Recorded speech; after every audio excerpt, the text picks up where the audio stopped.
आप हमारी जान बन गए। यही उलझन, वही कंफ्यूजन लिए मैं हॉस्टल की ओर लौट रही थी जब अचानक सामने से शर्वरी आती दिखी।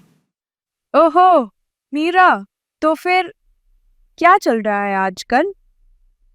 याद चलेगा शर्रू, और तू बता, तेरे हिसाब से क्या चलना चाहिए?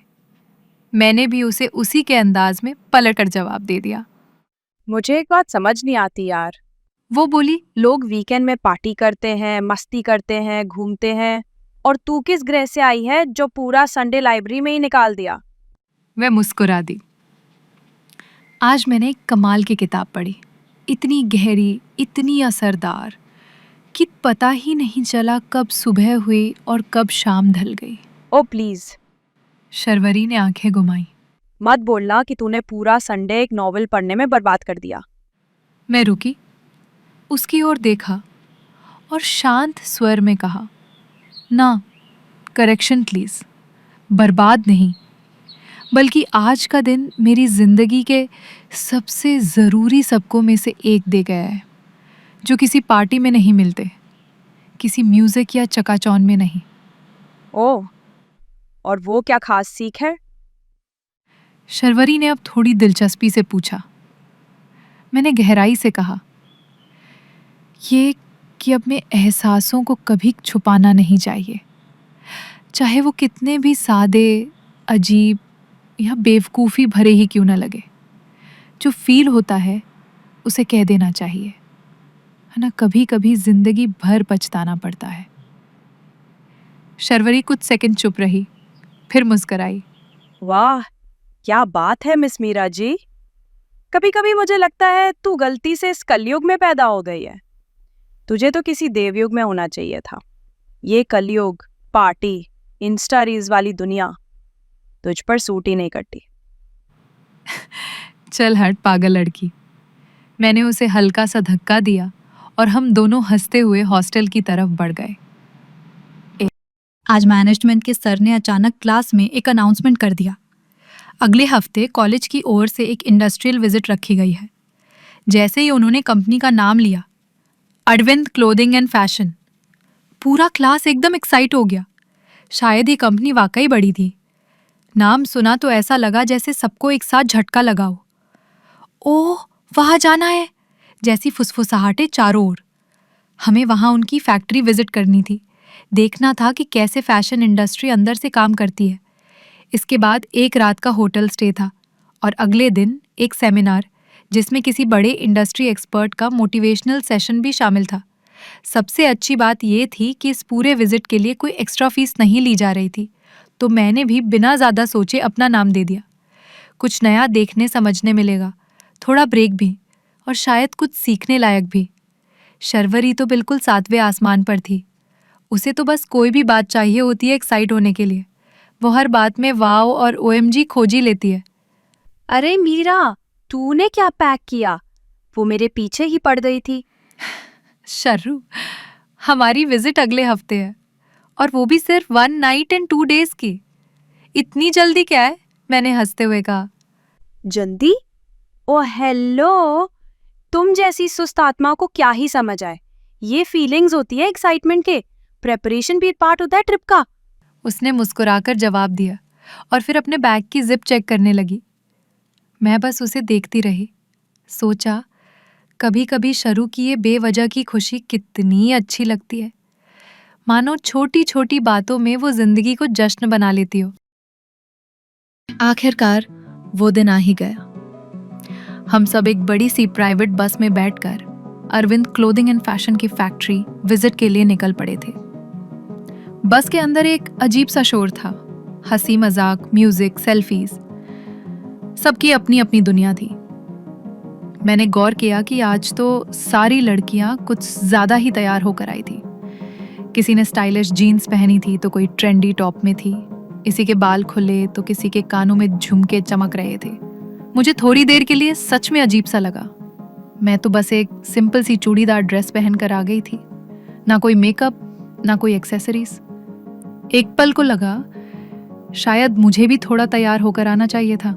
फिर मन ही मन खुद से कहा, मीरा, हम फैक्ट्री देखने आए हैं, कोई फैशन शो में नहीं।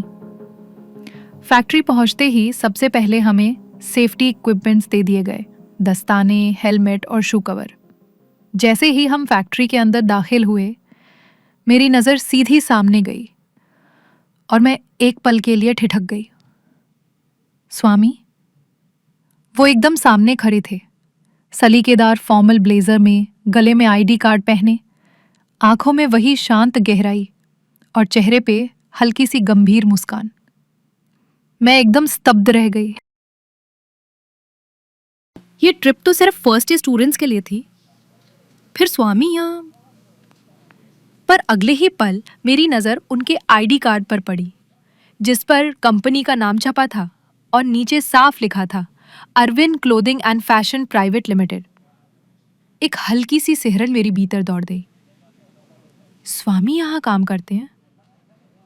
कुछ समझ नहीं आ रहा था, पर अब एक बात तो साफ हो चुकी थी, सारी लड़कियां इतना सज धज के क्यों आई थीं? और शायद सिवाय मेरे सबको पहले से पता था कि यहाँ स्वामी से मिलने वाले हैं। एक अजीब सी उलझन, थोड़ी सी शर्मिंदगी और हल्का सा दर्द मेरे सीने में उतरने लगा। मैंने झट से शर्वरी से धीमे स्वर में पूछा, ओए शरू, ये स्वामी यहाँ कैसे रहे? शर्वरी ने मुझे ऐसे देखा जैसे मैं सच में किसी और ग्रह से आई हूं। मतलब यहाँ कैसे मतलब? फिर उसने धीरे से फुसफुसाते हुए कहा, क्या तुम्हें सच में नहीं पता कि ये कंपनी उसके पापा की है? मैंने चुपचाप धीरे से गर्दन ना में हिला दी। पागल है क्या तू मीरा? शरू अभी फुसफुसा रही थी। Arvind clothing and fashion, company का नाम भी स्वामी के फर्स्ट नाम से जुड़ा हुआ है। पागल, क्या सच में ये तुम्हें नहीं पता था? ये स्वामी के पापा की कंपनी है मीरा। उन्हीं के अंडर में अब काम सीख रहा है, ऑफिशियली अनऑफिशियली दोनों। मैं बस खामोश रह गई। दिमाग में वही बात गूंज रही थी। हाँ, उसने कभी मुझसे जिक्र किया था कि वो अपने पापा की हेल्प करता है बीच बीच में, पर मैंने उस बात को इतना हल्के में क्यों लिया था? अब बहुत कुछ एक साथ साफ हो रहा था, पर एक सवाल अब भी मेरे भीतर कांप रहा था। क्यों? सबको पता था और मुझे नहीं? स्वामी ने बिल्कुल प्रोफेशनल अंदाज में अपना इंट्रोडक्शन दिया। आवाज़ में आत्मविश्वास था और अंदाज सदा हुआ, सलीका भरा। वो हमें बहुत ही सरल भाषा में हर प्रक्रिया समझा रहे थे। कैसे डिज़ाइन तैयार होता है, कैसे फाइबर प्रोसेस होकर धागा बनता है, और फिर किस तरह मशीनों के बीच से गुजरते हुए हर महीन धागा धीरे धीरे कपड़े का आकार लेता है। चारों ओर फैक्ट्री का एक अलग ही माहौल था। स्वामी का समझाने का तरीका एकदम सटीक था, ना ज़्यादा भारी ना ज़्यादा हल्का, बस ठीक उतना जितना एक अच्छे गाइड से उम्मीद की जाती है। और फिर जैसे ही उन्होंने सबके सामने पूछा, कोई सवाल? तो जैसे मानो क्लास की सारी लड़कियां बस इसी पल का इंतजार कर रही थी। एक से बढ़कर एक क्यूट सवाल, कुछ समझ से परे, कुछ सिर्फ ध्यान खींचने वाले। स्वामी का चेहरा हल्का सा थका हुआ सा लग रहा था, पर फिर भी उन्होंने हर सवाल का जवाब शांति और संयम से दिया। मैं अब तक चुप थी, बस सुन रही थी। मुझे एक ही सवाल पूछना था जो अब तक उनके एक्सप्लेनेशन में नहीं आया था, रॉ मटेरियल्स के बारे में। मैंने थोड़ा संकोच से धीरे से अपना हाथ उठाया, बाकी सबके खत्म होने का इंतजार किया, पर उससे पहले ही स्वामी की नज़र मुझ पर पड़ी और वो एक पल के लिए रुक गए। जी मिस मीरा, कहिए। एकदम शांत स्वर था उनका, पर उसमें एक अजीब सा अपनापन था, जैसे वो सचमुच सुनना चाहते हों कि मुझे क्या पूछना है।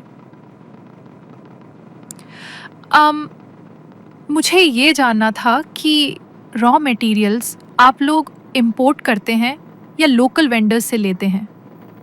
क्योंकि उस फैसले से प्रोडक्शन कॉस्ट में काफ़ी फ़र्क पड़ सकता है, राइट? ओके, तो अब तक का सबसे बढ़िया और प्रैक्टिकल सवाल है ये। फिर उन्होंने थोड़ा आगे झुकते हुए कहा, तो मिस मीरा, मैं आपसे एक सवाल पूछता हूँ, बिजनेस में प्रॉफिट कब आता?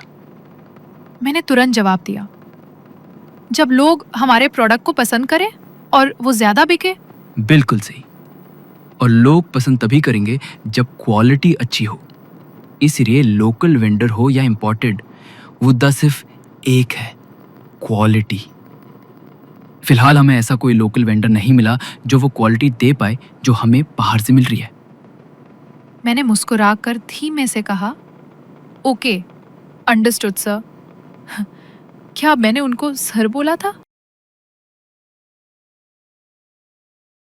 पैकेजिंग डिपार्टमेंट के विजिट के बाद दिन कब बीत गया पता ही नहीं चला। थोड़ा थका देने वाला दिन था। और जब हम होटल पहुंचे तो राहत की सांस ली। जैसा तय था, मैं और शर्वरी एक ही रूम शेयर कर रहे थे। मुझे बहुत ज़्यादा भूख लगी थी, लेकिन शर्वरी ने पहले ही खा लिया था। कि शर्वरी को एक नया क्रश मिल गया था, एक थर्ड ईयर का लड़का, नाम राजीव। शरी को पहले से अच्छा लगने लगा था। अब धीरे धीरे राजीव भी उस पर दिलचस्पी लेने लगा था। वो खिल उठी थी जैसे वसंत के पहले फूल। वो हंसती, मुस्कुराती, उसकी हर बात में मिठास घुली हुई थी। उसी की खुशी देखकर मैं भी खुश हो गई। वैसे सच कहूँ तो मैंने कभी उस राजीव को ठीक से देखा तक नहीं, पर शरू की आंखों में चमक थी, तो मैंने भी सवाल नहीं किया। आज उसने राजीव के साथ ही डिनर किया था, सिर्फ वही 2 लोग, अकेले। लेकिन अब वो कमरे के कोने में बेड पर बैठी थी और बिना रुके बस स्वामी स्वामी बुदबुदा रही थी। स्वामी, वो है मीरा, वो लड़का जैसे कोई फिल्म स्टार होता है। और मैं तो सिर्फ एक फ़ैन हूँ, एक छोटी सी मामूली सी लड़की। राजीव मुझे पसंद है, शायद वो भी मुझे पसंद करता है, और इसलिए मैं कह सकती हूँ कि राजीव मेरा हो सकता है, क्योंकि वो मेरे लेवल का है, मेरे औकात के अंदर आता है। लेकिन स्वामी अलग है मीरा। वो जैसे किसी और दुनिया से आया है। तूने देखा था ना उसका ब्लेजर? वो ब्रांडेड नहीं, एक स्टेटमेंट था। उसका चलने का तरीका जैसे किसी बिजनेस मैगजीन के कवर से निकल कर आया हो। उसकी आंखें जैसे वो हर किसी को पढ़ सकता हो, पर कोई उसे नहीं समझ सकता। स्वामी टैलेंटेड है, रिच है, एलिजिबल है, मतलब परफेक्ट है, एकदम परफेक्ट। मैं बस उसकी बातें सुनती रही, थोड़ी मुस्कान के साथ और थोड़ा थकान भरा चुप रहना लिए। हाँ, वो हैंडसम है, टैलेंटेड भी है, पर इतना एक्सप्रेसिव होना ज़रूरी है क्या हर चीज़ पे? इसी बीच मेरे फ़ोन पे व्हाट्सएप नोटिफिकेशन चमका। रॉ मटेरियल का सवाल काफी अच्छा था आपका, मिस मीरा। स्वामी। मेरे होठों पे अनजाने में एक हल्की सी मुस्कान आ गई। मैंने जवाब दिया, थैंक यू स्वामी। वैसे आज का सब मेरे लिए सरप्राइज ही था। मुझे नहीं पता था कि ये आपकी कंपनी है। कुछ सेकंड्स में जवाब आया। करेक्शन प्लीज, मेरी नहीं, मेरे पापा की। क्या आपके फ्रेंड शर्वरी जी ने बताया नहीं आपको? जी हाँ, आपके पापा की। और नहीं, शर्वरी जी ने मुझे कुछ नहीं बताया, क्योंकि मैंने कभी पूछा ही नहीं। स्वामी ने अगला मैसेज भेजा। ओके ओके, तो खाना खा लिया आपने? मैंने जवाब दिया, नहीं, अब तक नहीं। थोड़ी देर बाद फिर मैसेज आया। तो क्या आप अभी बाहर आ सकती हैं? मुझे डिनर के लिए कंपनी देने के लिए प्लीज़। अकेले खाना अच्छे से जाता नहीं और हजम भी नहीं होता। मैंने होटल के कॉर्नर वाले कैफ़े के पास कार पार्क की है। सॉरी, आपको थोड़ा दूर बुला रहा हूँ, क्योंकि मुझे ज़्यादा गॉसिपिंग का टॉपिक बनना पसंद नहीं है। मैं कुछ देर तक स्क्रीन देखती रही। मेरे मन में हलचल थी। क्या वो ये सब अपनी वजह से कह रहे हैं, या मेरी वजह से, या शायद दोनों की वजह से। मैंने फोन उठाया, एक गहरी सांस ली और लिखा, 10 मिनट में आ रही हूं। अब जब मैं डिनर के लिए तैयार हो रही थी तो मुझे अपने आप पर ही गुस्सा आ रहा था, इतना कि शायद खुद से लड़ पड़ती है मैं। मीरा, तू इतनी बेवकूफ कैसे हो सकती है? एक भी ढंग की ड्रेस नहीं लाई। मेरी बैग में बस एक नाइट ड्रेस थी। शर्वरी ने मेरी बेचैनी नोटिस कर ली और बिन कुछ कहे उसने अचानक मेरे तरफ कुछ फेंका। ये ले, ये पहन ले। मैंने देखा, ब्लैक कलर की लॉन्ग गॉन ड्रेस थी, ऑफ शोल्डर। मैंने जैसे ही देखा मैं तो सन्न रह गई। मैं ऐसे कपड़े नहीं पहनती शरू, मतलब मैं कंफर्टेबल नहीं हूं। मैंने तुरंत पीछे हटते हुए कहा। तो क्या नाइटी पहन कर जाएगी बाहर? मेरे पास जो है वही है।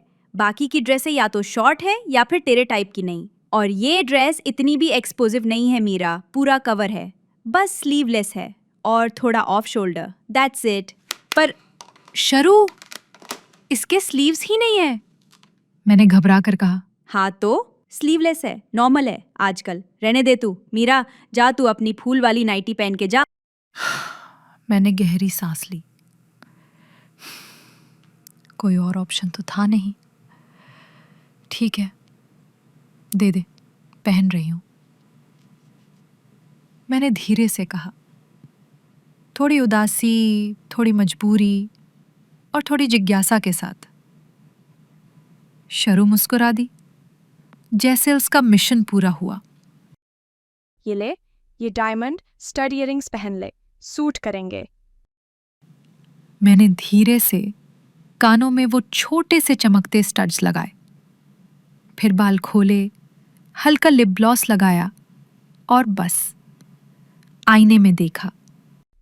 माय माय माय, शर्वरी चिल्लाई। कसम से तू बहुत प्यारी लग रही है। अच्छा सुन, मैंने धीमे से कहा, तू मेरे साथ आएगी ना, बस होटल गेट तक? क्यों नहीं, वैसे मैं इंटरफेयर नहीं करूंगी, पर एक बात बता, स्वामी ने बुलाया है ना? मैंने धीरे से हाँ में सिर हिलाया। शर्वरी ने मुझे थोड़ी शरारत देखा, पर कुछ कहा नहीं। आप हमारी जान बन गए।